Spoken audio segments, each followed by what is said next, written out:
Back to my reading from The Firework Maker's Daughter, and we are now on chapter 5. She pulled herself up with shaking arms and stepped inside. The floor was baking hot and the air was hardly breathable. She walked on, deeper into the earth, deeper than the moonlight went, and heard nothing but silence and saw nothing but dark rock. Harsh, barren walls rose left and right. Then she felt them on her bleeding hands. Then the tunnel opened out into a great cavern. She had never seen anything so gloomy and empty in her of life. Her heart sank, because she had come all this way, and there was nothing here.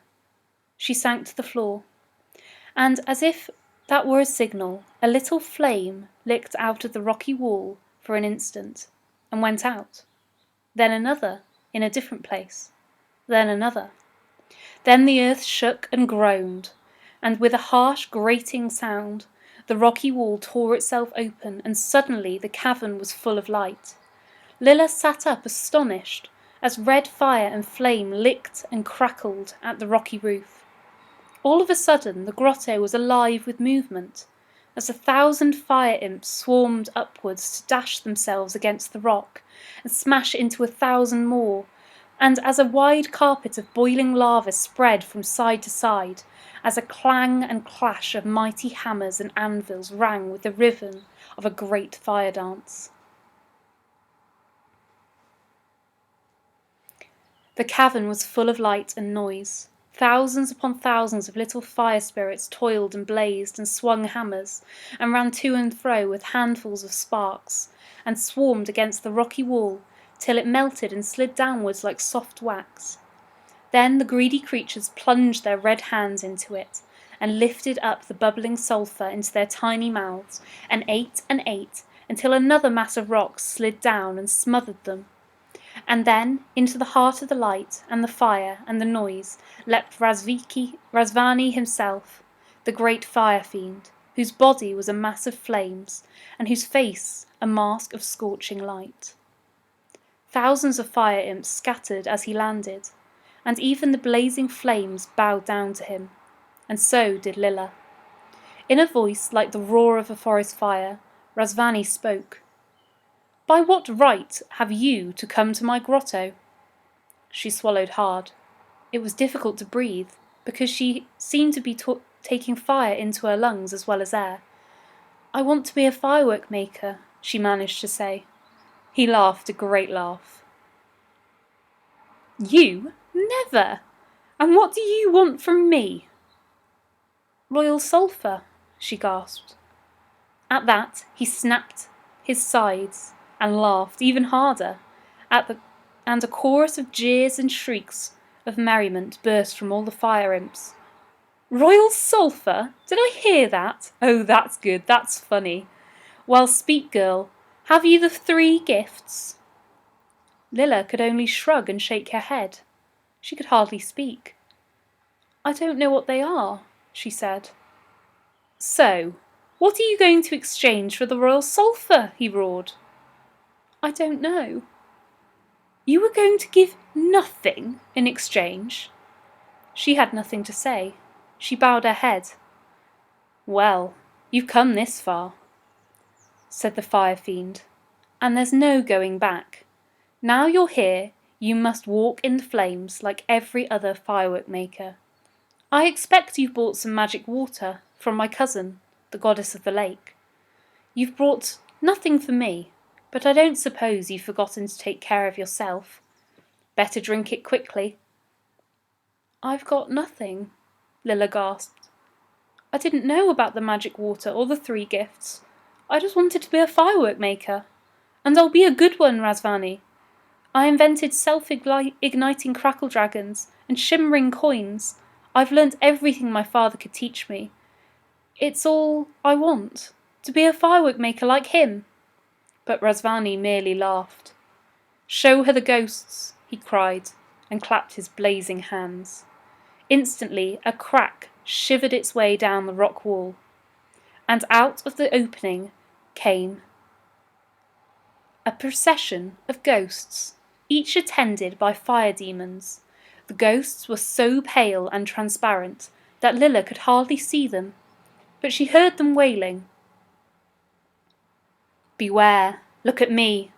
I came without the 3 gifts. Alas, take warning from me. I hadn't worked at the craft, and I wasn't ready.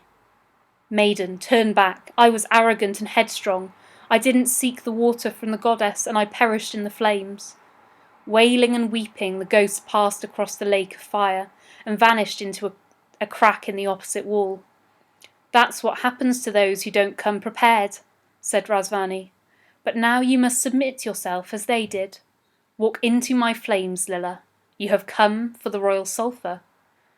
Receive it from my hands. And he laughed louder and spun in a rapid dance, stamping his feet in a wide circle and causing a ring of fire to blaze up around him. Through the lashing red and yellow and orange, his face seemed to waver and flicker, but his voice rang out clearly over the roar and crackle. You want to be a firework maker? Walk into my flames. Your father did in his time, and so did every artist in fire. That's what you've come for. Why are you waiting? She was terribly afraid, but she knew that she must do it. She would rather be a ghost than go back empty-handed and fail at the one thing she had ever wanted. So she took one step forward, and then another, and her poor feet burned and blistered so that she cried out loud. Then she took another step, and when she knew that she could bear it no longer, she heard a great sound behind her, like a mighty trumpet, and through the blaze a voice was shouting, Lilla, the water, take it, take it!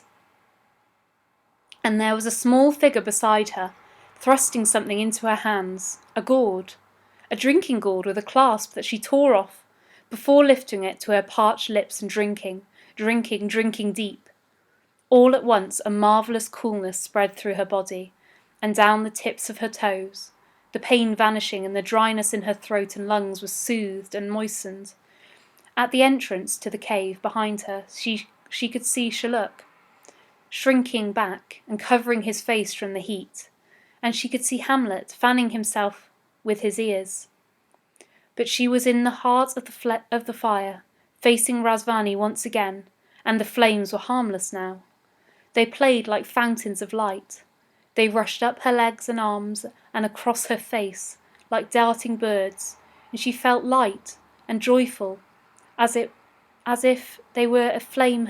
She were a flame herself, dancing with pure energy and joy.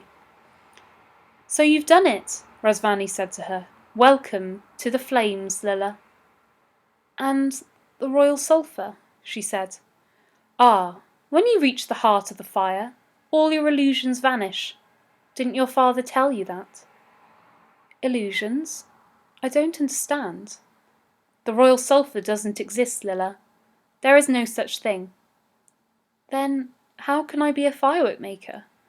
I thought every firework maker needed some royal sulphur to become a true artist. Illusions, Lilla. Fire burns away all our illusions. The world itself is all illusion. Everything that exists flickers like a flame for a moment and then vanishes. The only thing that lasts is change itself. There is no royal sulphur, an illusion. Everything outside the fire is illusion. But the 3 gifts? I don't understand. What are the 3 gifts, Razvani?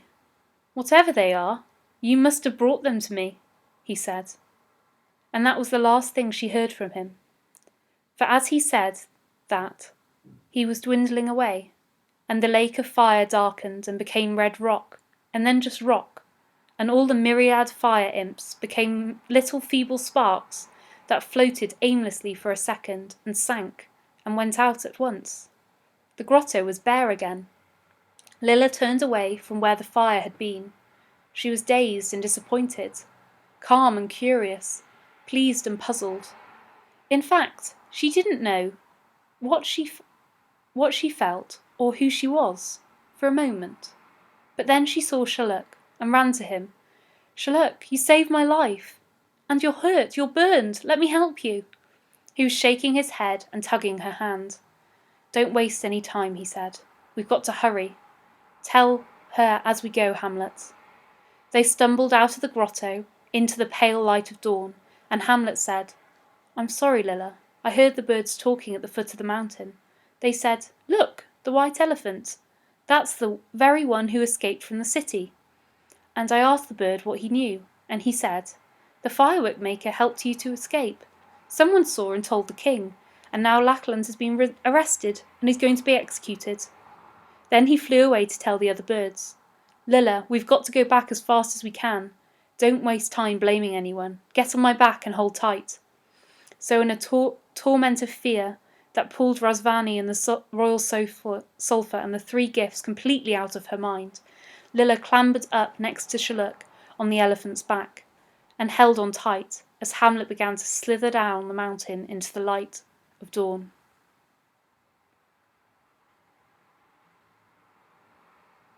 And we'll continue reading next time I post one of these videos.